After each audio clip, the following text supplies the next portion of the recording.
I'm going to turn the microphone over to Marisha, and I know you already know her and love her, so come on up. All right. How do I get off the loop? And April, how do I get off the loop here? Oh, Liam, you're going to put up Marisha's profit and Oh, loss. I see. That's why. All right. Well, while we're waiting for that to happen, who wants to figure out ways to make more money in their business? Yes. That really wasn't loud enough. Truthfully. Who really wants to learn how to make more money in their business? Yes. Yay. I figured we need a little post-lunch excitement and energy because you had pasta, and pasta tends to pull us down, so making sure you work that off. Okay, so we're going to talk about your profit and loss statement, which sounds a little boring.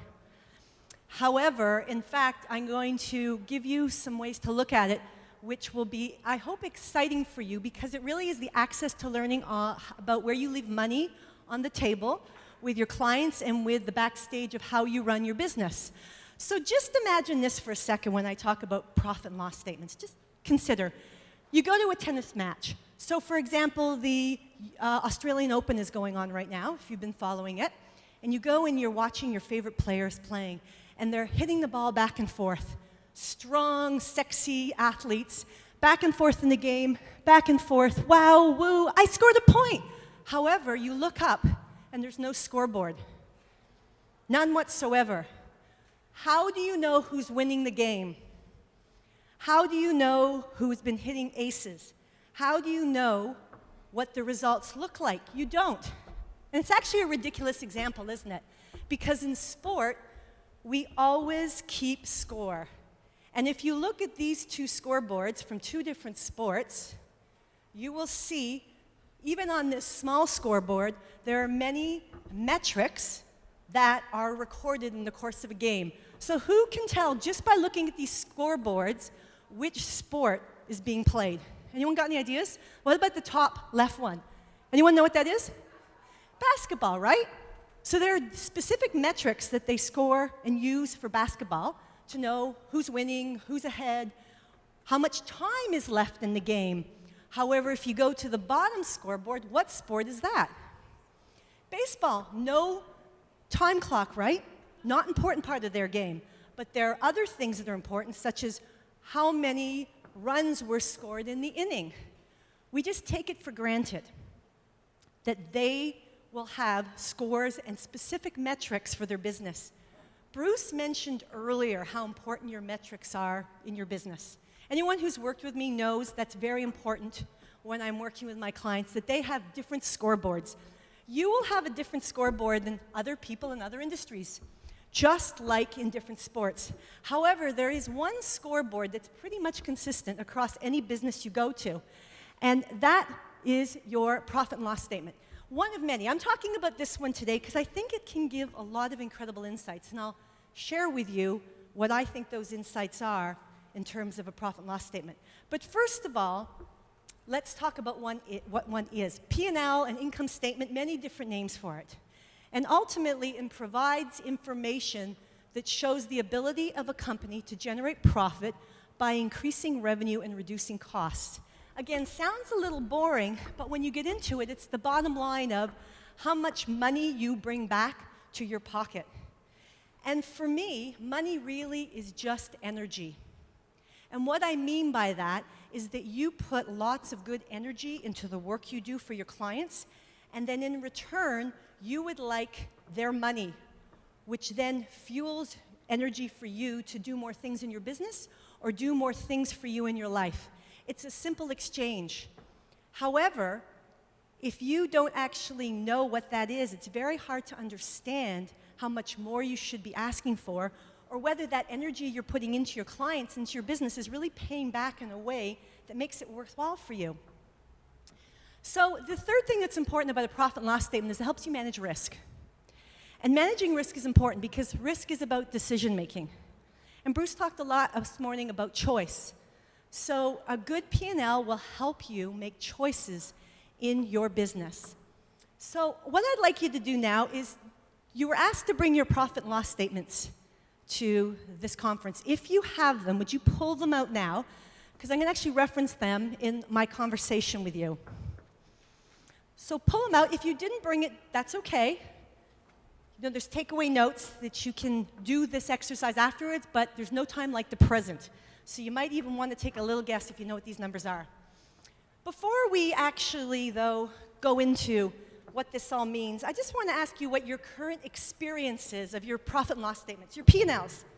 So if you were to pull out your P&L or you were to think about creating profit and loss statements or any kind of financial measure, what kind of reaction do you have? Take a second and think about that. Just in your head, think of words. One word might be excitement, another one might be fear, mystery, scarcity, concern, excitement, possibility. So pick a word for yourself. And now I'd just like you to think about that for 1 sec. I'll be silent for a moment.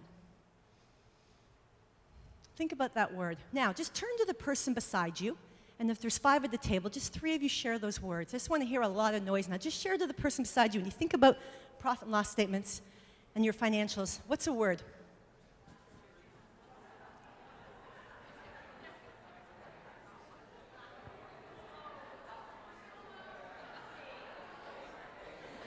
Okay, a lot of words.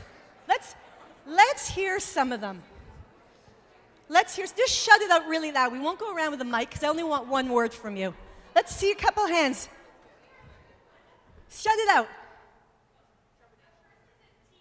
Tedious. Tedious.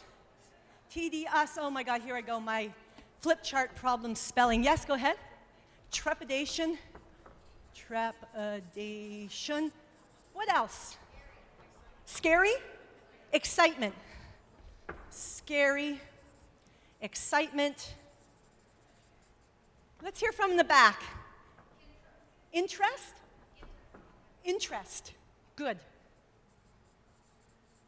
Yeah, keep going. Couple more. Yeah, please. Overwhelming. Suicide. Oh no. Intervention. Good, okay. Got it, I got it all. And there's many, many more I know that you were sharing with the person beside you. So, interesting though, because I would have to say that the majority of those words were what we might call a little less positive, a little more negative, yeah.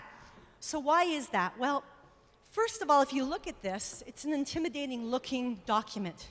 Thankfully, after me comes Design Docs that can help simplify pulling this together. But for me, I just want to talk and decipher about how I look at this as a business coach and how you can make meaning, very valuable meaning of what these numbers are. So the question is, you know, why should I even bother, right? Before we actually move into the how, let's talk about the why. Why would I even want to do this? Well, one is to impact that experience. Because that's a big part of the experience you have of your business, your relationship to your profit and loss statement. It really is. Because at the end of the day, it is your scoreboard. And if you're scared, you've got trepidation, fear, concern to look at your scoreboard, that is going to create a surmountable challenge in your business. Not unsurmountable, but surmountable. So when I look at a P&L, here are the things that I can tell about my clients. And whenever I'm working one-on-one with someone, it's the first thing I look at. Right, Kimberly? Yeah, she laughs. Because the truth is that for a lot of people I find in this particular industry, they don't have a strong relationship to those numbers. And what I mean by relationship is they experience exactly what you just said here today. And by the way, I work in a lot of other industries. It's not that different. This isn't a conversation that we have a lot of strength around. So here's what I can tell when I look at someone's profit and loss statements. What their systems and structures are like, or how sophisticated they actually are. I'll tell you why in a moment. Business development, how well they do business development. Whether they have confidence in their value proposition. So we've had some good talks this morning around how to do your elevator speech, how to present yourself, how to overcome objections. I believe by looking at your P&Ls, I can talk and understand whether you have confidence in your value to do those very things we talked about this morning. Whether you value your time comes through loud and clear on your P&L. How well you upsell comes through loud and clear on your P&L. Your relationship to your contractors is very clear to me. I'm going to direct this all back to the profit and loss statement and why that's the case, but I can see whether you have a strong or weak relationship with your contractors. Your relationship to money, whether you feel confident to ask about what you're worth and how you value money in your life. And by the way, talk about being a pop psychologist. This whole conversation about our relationship to money produces a lot of emotion for people. Some of it has to do with our past and how we grew up as kids. Some of it has to do with how you became experts in your field, but that's a big one. How organized you are is another aspect of what I can see by your profit and loss statements or lack thereof. And finally, your strategic priority. Where do you spend time in your business and where is it most valuable? 9 really important items. So let's find out how I can do that. Why is that actually the case? And how to make sense of it all. So the very top of a profit and loss statement is where your income gets recorded. So take a look at what you've got if you've got your P&L in front of you. And there can be a number of different items that fall into ordinary income. Basically, ordinary income are your sales. So what I often find when I start looking at someone's P&Ls, whatever they have all of this information bunched together. And if you've got this information bunched together as one number, it doesn't allow me to see where you're actually making revenue in your business. And if I can't see where you're making revenue in your business, I'm not going to be able to understand where there's an opportunity to make more. Specifically, the line under consultation fees is a big one, because your consultation fees, which can be separate from your design fees, could be the fact how many consultations you go on and how much you do in that field. If that number, first of all, you have to record it, and secondly, if it's really low, it might tell me that you actually don't charge for your consultation time when you first meet a client. How many of you charge for your first consultation with your clients? So about 65% of the room. That is something when we're talking about dollars and cents, making money from your P&L. If you're not charging for your initial consultation, that is one area where you're leaving money on the table. Again, this conference is about the how of making things happen, including the 15-step process Kimberly offers. I can't tell you the how to do that, but I want you to know if you're not charging for your initial consultation, you're leaving money on the table.